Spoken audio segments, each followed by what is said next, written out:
Hey everybody, how's it going? Bishop here, and I wanted to go live to talk to you all and see who I could get some interaction with, some engagement with in regards to this particular topic, this subject matter that's going on. I am still processing, and hopefully everybody's having a great day today. I want to say happy birthday to all of you that are celebrating your birthdays today. I believe it's Tamika Valentine, to Kale, to Chris Dozier, to Quay Taylor, my little choir sister, and to everybody that's celebrating your birthdays today. Again, I wish you a very happy birthday, and I pray that your day is filled with many blessings, gifts, and love from all around, and that your day is just most enjoyable for you. I celebrate with you. Thank you so much for those of you that are tuning in. I want to say hello and what's up. Hopefully, you all are having a wonderful day too. It's a fantabulous Friday here, a sunny Friday, a warm, humid Friday here in the Show Me State, Missouri. I wanted to talk and just process y'all. I am still kind of like my eyes are being open and my knowledge is expanding and increasing in regards to everything that I'm seeing in regards to the Central Park Five, or the Exonerated Five, when they see us. I'm going to talk about that here in just a moment. But as I was getting ready to come on, there were a couple of thoughts that were coming back to me. Some things that I heard last night. We were in a wonderful service last night in Paris, Missouri, with Bishop Long and Faith Walk Ministries, and they have a guest revivalist, Apostle Sparks, out of Chicago, Illinois, who was ministering and who is still ministering there. We went to the service last night, myself and Bishop Dean and Elder Chris Wilson, and we were tremendously blessed. Hey Janie, hey Ian, how y'all doing? Hopefully all is well. Stay tuned in, because I would love to hear feedback and comments and remarks from all of you that are here, because I really believe that we are able to learn and glean and gain from one another, that we're made stronger together than we are by ourselves. Individually, we're great, but together we're greater. And so one of the things that the man of God said last night, and I was just thinking about this, and he was speaking under prophetic revelation, how there are certain things that seem to occur around this time of year, and it's almost like the same thing. It seems to occur around about this time of the year. So this, if you think back about this time last year or maybe 2 years ago, it's almost kind of like we were faced, or you were faced with the same thing. And as I was getting ready to come on here just a few seconds ago, I was like, I mean, it hit me again, like, bam, true. It's true that the same type of issues and struggles and tactics and attacks are seemingly surfacing around this time of year. And one of the biggest things is dealing with racial inequality, is dealing with bias, is dealing with how blacks are portrayed in media and in movies and cinema, all of that. And so again, this is now tied or connected to my processing of the When They See Us. I watched the series When They See Us by Ava DuVernay. And so watching this series, if you haven't watched it again, I highly recommend that you go and watch it, that you learn the story yourself. But then just recently, my knowledge, y'all, has increased, because I love to research law, things about law, and it's a part of who I am. It's my name, and be careful of what you name your children, because your children live up to their names. And my name, Lamont, means giver of the law. So anything connected to law and lawyers and judges and all of that stuff, I love to learn about it, read about it, and speak about it intelligently. It's because of that's who it's what my mom and dad named me. And so going on into this, I'm not going to talk about the series, because I've already done a 4-part explanation myself over on Lamont Walker Ministries page. But today, what I was enlightened on is not only the PBS special of the Central Park Five, but one of the things that I started to research and dig deeper into were the other crimes that were committed by Matthias Reyes. And so, of course, Matthias Reyes is the one individual who I'm talking about today, which is why I titled this particular broadcast, It All Starts With One Decision. All of this stuff that is going on, and all of this, what we're seeing, all of this, what we are feeling as a result of When They See Us and the Central Park 5 PBS special, is all because of Matthias Reyes and the one decision that he made that has sparked all of this that's going on around the world. And so I'll get to that in just a little bit later. But what I was looking up today were the other women who were victims of this young man. And, you can't negate, still not negating the fact that New York Police Department had a responsibility to accurately resolve the case, but instead of doing their jobs accurately, what they decided to do, and this was something that came out in an interview held or that was done by Raymond Santana, that there was another individual who was a part of helping to solve the case, who worked um, in cooperation with the prosecutor, Elizabeth Lederer, and they concocted the narrative of how they were going to pin this particular crime on the five young black men. And it's actually in the book, and this came out in the depositions in regards to their civil suit. And so, that's just mind blowing in itself, how you have people who are so afraid of actually, and that's it's a part of human nature, who are afraid of being wrong. It's a part of human nature. Go all the way back to Adam and Eve. When God went to check them, everybody kept blaming everybody else. And that's what's happening right now as a result of watch this, the entire world. Thank you so much, Pastor Rowe, for tuning in. The entire world now being able to see, when they see us, and actually see the narrative from the boys' perspective. But I don't want to talk too much about that, but it is a part of it. And so I learned about these other, I think, there is what, 1, 2, 3, 4, 5, 6, 7. There are at least 7 other women who were attacked by this young man, and one of them was attacked 7 months before. The Central Park jogger, Artricia Miley is her name, that was attacked 7 months earlier. And according to Raymond Santana, who's the exonerated 5, stated that the police department actually had his name and they had his DNA in their system at the time of Trisha Miley's attack. And so when all of the investigation was going on, they had this man's name and they had his information, but they never ever investigated him to see if he had anything to do with Trisha Miley's attack. And then the other aspect of that too, after watching again so many crime scenes and just learning a lot about law and investigative tactics, they never ever investigated. Trisha Miley had a boyfriend or had a co-worker that she was interested in at that time, but they never investigated him. They never investigated the 2 Latino men who actually discovered Trisha Miley's body. They never investigated them. They never asked them any questions, interviewed them, anything of that nature. They even never interviewed Trisha Miley's ex-boyfriend. And so typically you got to understand, with cases like this and crimes like this, it's usually done by somebody who's closely connected to the victim. It's somebody who's very closely connected to the victim. And so going on, this man, of course, so the police department, they focused on those 5 young men. Of course, there were well over, what's reported, there were well over 30 men or 30 young boys who were in the park. And so they had a whole list of names of people that they were looking up, and they were rounding up, bringing them to be interviewed, to be interrogated, etc. And but they never stopped to think about Matias Reyes or even look up Matias Reyes. And so going on today, I find out these other 7 women, one, of course, who ended up dying after being attacked by Matias Reyes, and her name is Lourdes Gonzalez. And she had 3 kids at the time. She had 2 boys, and she just had given birth to a little girl.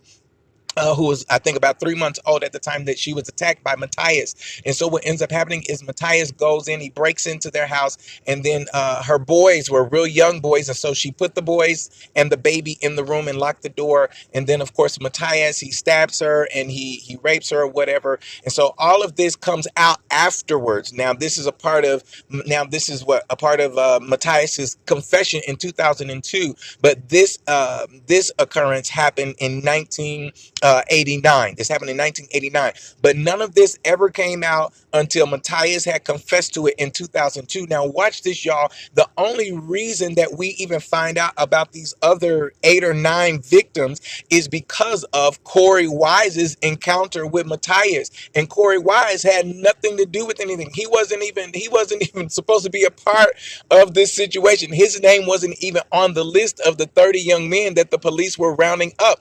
But one of the detectives encourages him to go with his buddy to the police station just to make sure that his buddy is good. And so Corey goes. And again, Corey Wise spends 13 years in prison, and he has this encounter with Matias Reyes initially in one of the day rooms at one of the prisons, and they get into it and they have a fight or whatever. Then they both get shipped to different prisons, and then they also end up at the same prison again. But the second time that Matias meets Corey Wise, he has a change of heart, and that's when Matias decides to confess to being the assailant in Trisha Miley's case. But then as a result of that, then we find out now about these other 7 or 8 women, which is it's mind-blowing to me. And then how to hear from their perspective just a little bit how they feel now about the the PBS publication, and then even how they feel about the series when they see us.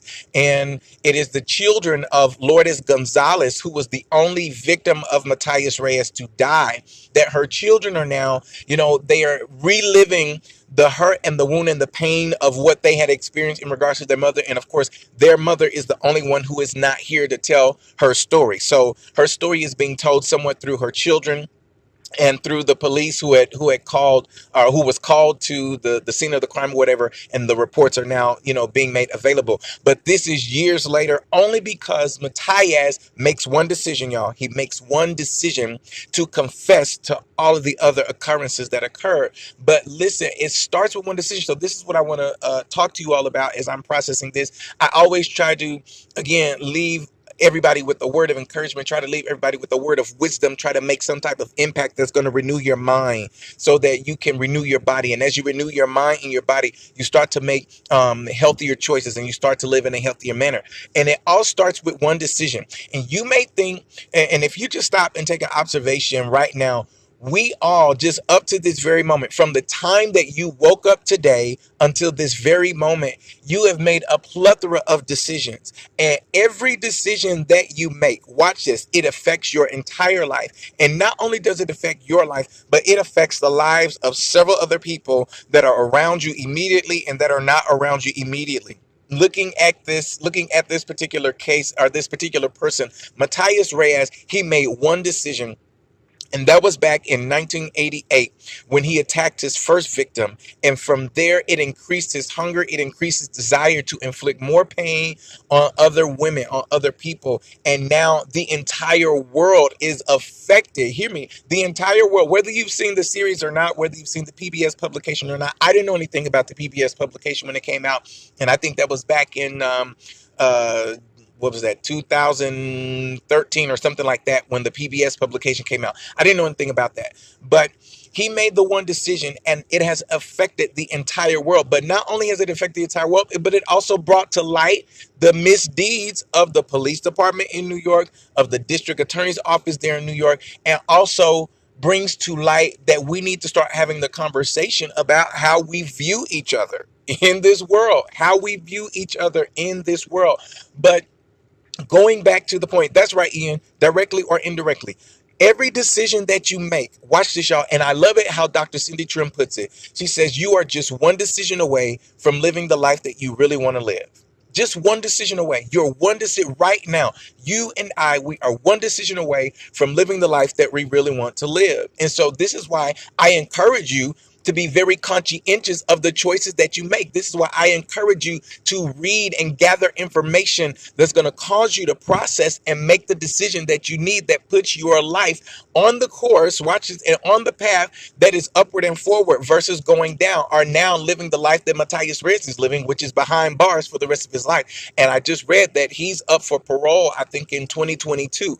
But they're saying more than likely he probably will not get parole. Again, after finding out how many victims that have been at his mercy, more than likely he's probably not going to get parole. But I come back to you and I'm getting ready to get off of here to encourage you to be conscientious of the decisions that you make.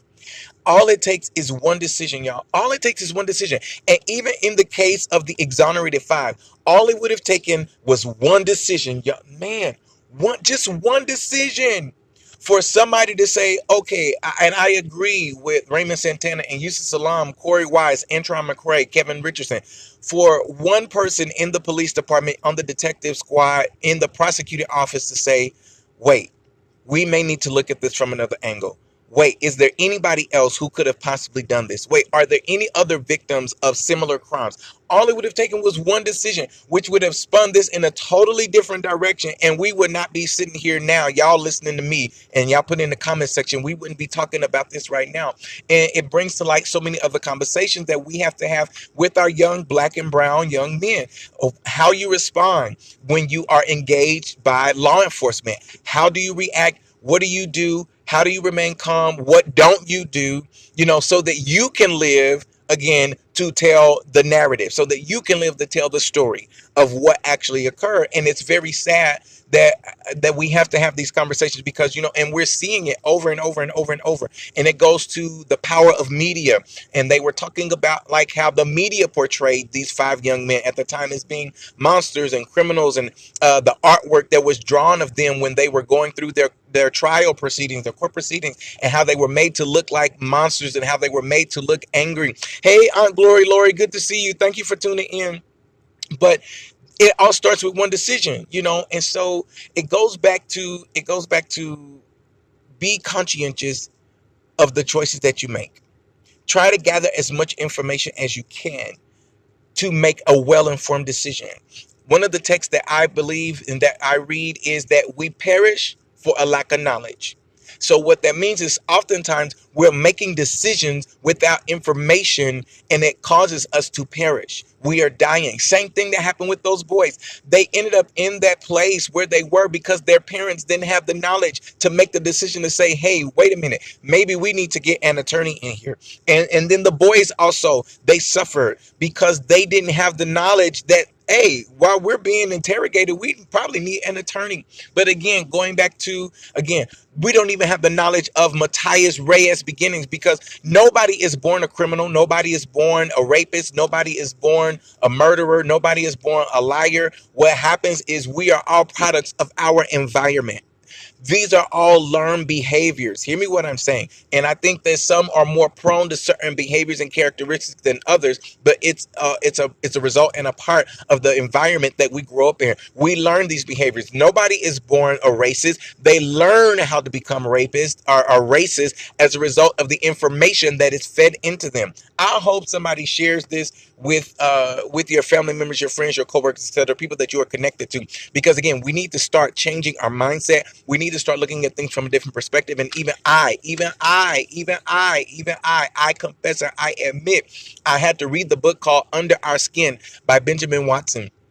And he was talking about how we need to not rush to judgment as a result of what we see on media. So what we see in the newspapers, what we see on these video clips, what we see on Facebook, what we see on Twitter, what we hear on the news, we don't need to rush to judgment. And because, most oftentimes we see it on the media, it's like, oh, well, it's got to be true, it's got to be real, it's got to be accurate, so it's believable. And we rush to judgment as humans. And so even I have learned now, and this is a couple years ago, where I had to reprogram my mindset to not rush to judgment as a result of something that I see on the news or something that I see on Facebook or whatever. And, it's a lot of stuff that's going on out there, but it comes back to one decision. It all starts with one decision. What one decision have you made today that is going to affect everybody else around you, be it in a negative way or in a positive way? I want to encourage you to start making decisions, if you haven't already, that will cause people to live a life of positivity, and that will cause life to be had and enjoyed by you and everybody else around you, because your decision that you make is not only connected to you, but it's connected to people that are around the world. I love you all. Thank you so much for tuning in. Thank you for taking the time to watch this broadcast, listen to what I had to say. And I hope that I've said something that have impacted you today, that's encouraged you, motivated you, inspired you, and uplifted you to move towards your destiny, operating in the purpose for which you've been created.